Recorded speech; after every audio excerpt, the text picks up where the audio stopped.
ng gabi, sa ilaw ng cellphone, ikaw pa rin ang hinihintay. Paulit-ulit kong binabasa ang huling mensaheng tila ba may kulang na kahulugan.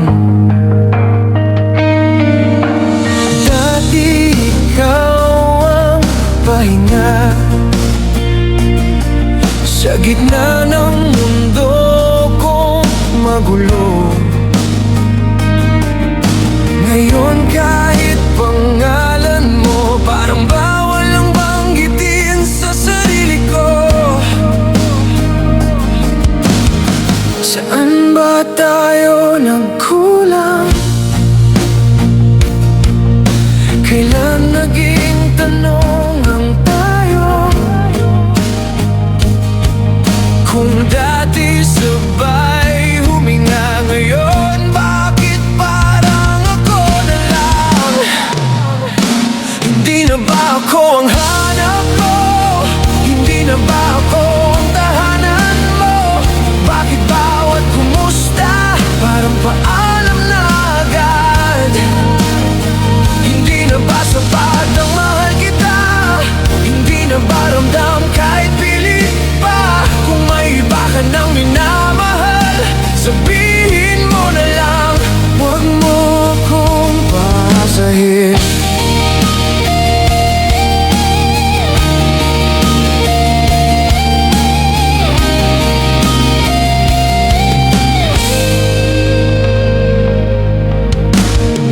Nakasanayan ko ang boses mo sa bawat umagang walang sigurado. Ngunit ngayon'y parang multo, laging nandyan pero hindi ko na mahawakan. Sabi mo noon, hindi ka bibitaw kahit anong mangyari sa atin. Pero bakit sa bawat hakbang ako na lang ang may hawak ng pangako? Kung pagod ka na, maiintindihan. Kung sawa ka na, tatanggapin ko. Pero sana naman wag mo akong gawing tanong sa sarili ko.